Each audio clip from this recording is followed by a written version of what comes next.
মুক্তিযোদ্ধার ঠিকানা দাও। স্বাধীনতার পরে বাংলাদেশে মুক্তিযোদ্ধার সংখ্যা নিয়ে গবেষণা শুরু হয়েছিল। গবেষণা করার পরে কয়েক হাজার, পরে আর পায় না।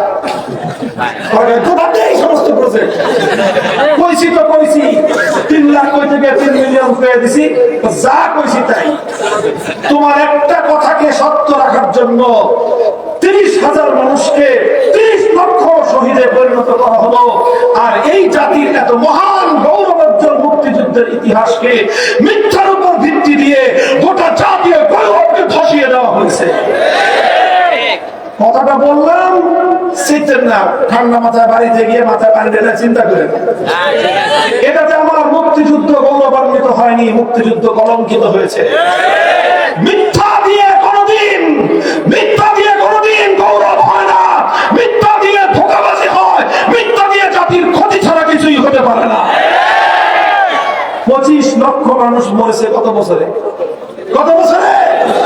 40 বছর যুদ্ধে 25 লাখ মানুষ মরছে। তাদের সাথে যুদ্ধ এই বুয়া পাকিস্তানি গুলোকে, এই যারা সাঁতার জানে না, পানিতে চুপি দিয়া ঠাইসা মারছে বাংলাদেশ। ওরা যুদ্ধ করেছে 25 বছর, প্রথম 15 বছর করেছে রাশিয়ার সাথে, পরে 20 বছর করেছে আমেরিকা সহ গোটা পশ্চিমা বিশ্বের সাথে। এই 25 বছরে 40 বছরে মারা গেছে মানুষ 25 লাখ।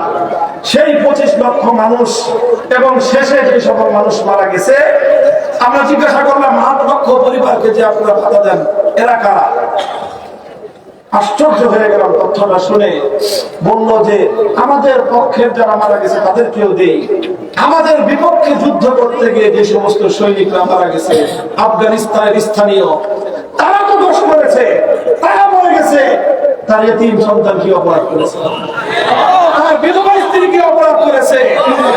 এই জন্য সরকার ওই সকল সৈনিকদের যারা মুসলমানদের বিরুদ্ধে যুদ্ধ করতে গিয়ে, ইমারতের বিরুদ্ধে যুদ্ধ করতে গিয়ে বিপক্ষের শত্রু সৈনিকদের যে সমস্ত ইয়তীম এবং বিধবা, তাদেরকেও প্রতি মাসে 10,000 টাকা করে ভাতা দেয়। মোল্লা মৌলবীরা এগুলো করে দেখা দিয়েছে দুনিয়াকে। এরপরেও যদি আপনারা মনে করেন যে মোল্লা মৌলবীরা পারে না, আপনাদের কপাল কোনোদিন বদলাবে না। আলহামদুলিল্লাহ, দায়িত্ব নিয়ে কথা বলছি। ইসলাম অনুযায়ী যদি দেশ চালানো হয়, আল কোরআনের অর্থ ব্যবস্থা দিয়ে যদি জাতি পরিচালিত করা হয়, আমরা আমার নবীর মতো ঘোষণা দিতে পারবো, মান তারাকা দাইনান আও যায়ান ফাইলাইয়া ওয়া মান তারাকা মালান ফালিওয়ারাসাতিহি। আল্লাহর নবী যেদিন পবিত্র মদিনা শরীফে বাইতুল মাল কায়েম করেছিলেন, যেদিন ইসলামী রাষ্ট্রের ঘোষণা দিয়েছিলেন, আমার নবীর ঘোষণা ছিল কোন মানুষ যদি মারা যায়, মৃত্যুর সময় যদি সে কোনো সম্পদ রেখে যায়, তার সম্পদ তার ওয়ারিশরা ভোগ করবে। সে যদি কোনো ঋণ রেখে যায়, আমি শোধ করব। বলো বাংলাদেশের রাষ্ট্রনায়করা, এই ঘোষণা দিতে তোমাদের বুকের পাটা আছে?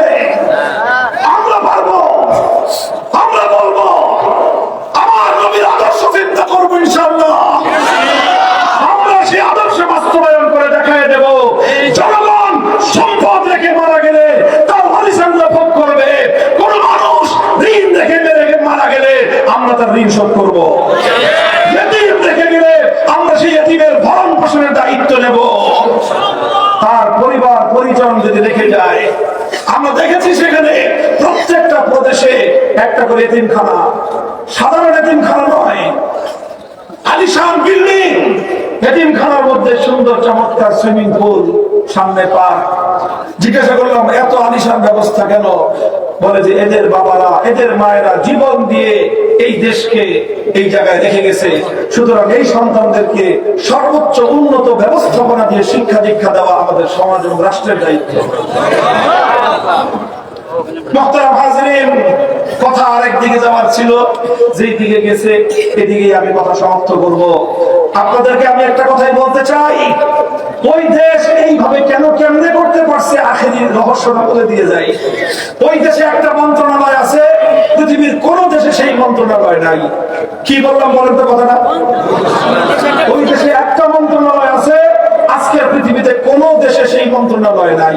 বুঝছেন কথাটা? মন্ত্রণালয়টা কি? নাম হলো ওয়াজারাতুল আমরি বিল মারুফ ওয়ান নাহি আনিল মুনকার। আমর বিল মারুফ এবং নাহি আনিল মুনকারের ওয়াজারা মন্ত্রণালয়, অর্থাৎ সৎ কাজের আদেশ জারি করা আর অসৎ কাজের বিরুদ্ধে নিষেধাজ্ঞা জারি করার মন্ত্রণালয়। এই মন্ত্রণালয়ের দুইজন মন্ত্রী, একজন ফুল মন্ত্রী আর একজন ডেপুটি মিনিস্টার। ফুল মন্ত্রীকে আমরা পাই নাই, ডেপুটি মিনিস্টারকে পাইলাম। রাষ্ট্রের মধ্যে দ্বিতীয় বড় বুজুর্গ, সবচেয়ে বড় বুজুর্গ মনে করা হয় আমিরুল মুমিনিনকে, আর দ্বিতীয় বড় বুজুর্গ মনে করা হয় সেই রাষ্ট্রের এই আমর বিল মারুফ এবং নাহি আনিল মুনকার মন্ত্রীকে। এত বড় বুজুর্গ, আল্লাহু আকবার। জিজ্ঞাসা করলাম যে হুজুর, এইটা কি মন্ত্রণালয় করলেন আপনারা? পৃথিবী আমাদের দেশে এই সমস্ত মন্ত্রণালয় নয়, আমাদের দেশে কত রকম মন্ত্রণালয় আছে। যুব মন্ত্রণালয়, ক্রীড়া মন্ত্রণালয়, গান মন্ত্রণালয়, নাচ মন্ত্রণালয়, পাট মন্ত্রণালয়, কত রকম মন্ত্রণালয় আছে। আপনারা আবার এটা কি দেখাইলেন? আমর বিল মারুফ নাহি আনিল মুনকার, সৎ কাজের আদেশ অসৎ কাজের নিষেধাজ্ঞার মন্ত্রণালয়। এটা আবার কিরকম? তারা বললেন যে দেখেন, আমরা এই মন্ত্রণালয় এই জন্য প্রতিষ্ঠা করেছি কারণ আল্লাহ কোরআনে কারীমের মধ্যে মুসলমানরা রাষ্ট্র ক্ষমতা পেলে যে কাজগুলো করতে হবে বলে স্বয়ং আল্লাহ আইডেন্টিফাই করে দিয়েছেন, স্বয়ং আল্লাহ নির্দেশ দিয়েছেন। সেটা হলো ইন্নাকান্নাহুম ফিল আরদ আকামুস সালাত ওয়া আতাউজ যাকাত ওয়া আমারু বিল মারুফ ওয়া নাহাউ আনিল মুনকার। এইজন্য আমরা আল্লাহর সরাসরি নির্দেশে এই মন্ত্রণালয় বাস্তবায়ন করেছি। এবং রাষ্ট্রের মধ্যে সবচেয়ে পাওয়ারফুল মন্ত্রণালয় হলো এটা। এই যে রহস্য যে এত উন্নতি কেমনে করবেন, 280 কিলোমিটার নদী নিজেরা খনন করছে। বুঝেন নাই? নদী খনন করছে, নদী কাটছে। কত কিলোমিটার? 280 কিলোমিটার নদী খনন করছে তারা। তো বললো যে রাষ্ট্রের এত উন্নতির পিছনে বড় ভূমিকা হলো এই মন্ত্রণালয়। জিজ্ঞাসা করলাম কেমনে? বলে যে এই মন্ত্রণালয়ের পক্ষ থেকে প্রত্যেকটা মন্ত্রণালয়কে তদারকি করা হয়। অর্থমন্ত্রী কি কাম করতেছে না করতেছে ওখানে একজন এই মন্ত্রণালয়ের দায়িত্বশীল আছে। উন্নয়ন মন্ত্রী, পরিকল্পনা মন্ত্রী কি করে না করে তার মন্ত্রণালয়ে আমর বিল মারুফ এবং নাহি আনিল মুনকারের একজন দায়িত্বশীল আছে। পররাষ্ট্রমন্ত্রী কার সাথে কি চুক্তি করে না করে এই সব কিছু দেখভালের জন্য ওখানেও একজন আমর বিল মারুফ এবং নাহি আনিল মুনকার মন্ত্রণালয়ের দায়িত্বশীল আছে। প্রত্যেকটা মন্ত্রণালয়ে এবং প্রত্যেকটা প্রদেশের গভর্নর অফিসে একজন করে দায়িত্বশীল আছে এই আমর বিল মারুফ এবং নাহি আনিল মুনকার মন্ত্রণালয়ের অধীনে। এই জন্য রাষ্ট্রের কোথাও এক চুল পরিমাণ দুর্নীতি হওয়ার সুযোগ নাই। বিচার ব্যবস্থা এমন, কোন অপরাধ করার পরে 2 সপ্তাহের মধ্যে তার বিচার হয়। কয়টা বলবো রে ভাই? এই বলতে গেলে আল্লাহু আকবার। ইসলামের শাসন ব্যবস্থা, ইসলামের অর্থ ব্যবস্থা, ইসলামের বিচার ব্যবস্থা।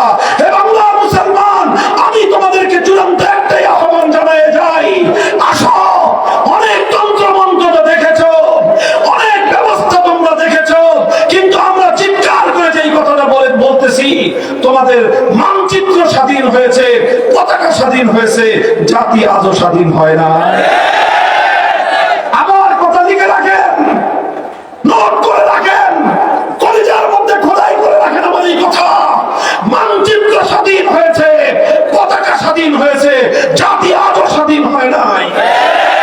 কারণ কেন স্বাধীন হয় নাই? কারণ তোমার বিচার ব্যবস্থা স্বাধীন বিচার ব্যবস্থা নয়, এটা সেই ব্রিটিশ প্রবর্তিত জালিয়াতির বিচার ব্যবস্থা। শাসন ব্যবস্থা স্বাধীন হয় নাই, এটাও ইংরেজদের দেওয়া গোলামীর শাসন ব্যবস্থা। শিক্ষা ব্যবস্থা স্বাধীন হয় নাই, গোলামীর শিক্ষা ব্যবস্থা। গোলামীর শিক্ষা ব্যবস্থা দিয়ে গোলাম তৈরি হয়, গোলামীর শাসন ব্যবস্থা দিয়ে চোর বাটপার তৈরি হয়, গোলামীর বিচার ব্যবস্থা দিয়ে অন্যায় হয়, জুলুম হয়, ন্যায় বিচার হয় না। বলবেন উপায় কি? উপায় একটাই, মানচিত্র স্বাধীন করেছি, পতাকা স্বাধীন করেছি, এবার এই জাতিকে মুক্ত এবং স্বাধীন করতে হবে। বলবেন জাতিকে মুক্ত আর স্বাধীন করার উপায় কি? উপায় একটাই, সমাজ ব্যবস্থার মধ্যে জাহিলিয়াত, গোলামি, অন্ধকার, ব্রিটিশ প্রবর্তিত ইহুদি খ্রিস্টানদের যত রকম অন্যায় ব্যবস্থাপনা মুসলিম সমাজের মধ্যে গেড়ে বসেছে, প্রতিটি ব্যবস্থাকে শেকড় সত্য প্রস্তুতি গ্রহণ করেন, প্রস্তুতি গ্রহণ করেন ইনশাআল্লাহ। অনেক রঙের বাংলাদেশ তো দেখেছেন, অনেক রঙের বাংলাদেশ দেখেছেন, কথা বলেন ঠিক না বেঠিক? সোনার বাংলাদেশ দেখেছেন, নতুন বাংলাদেশ দেখেছেন, সবুজ বাংলাদেশ দেখেছেন, সর্বশেষ ডিজিটাল বাংলাদেশের ভেলকিও আপায় দেখা গেছে।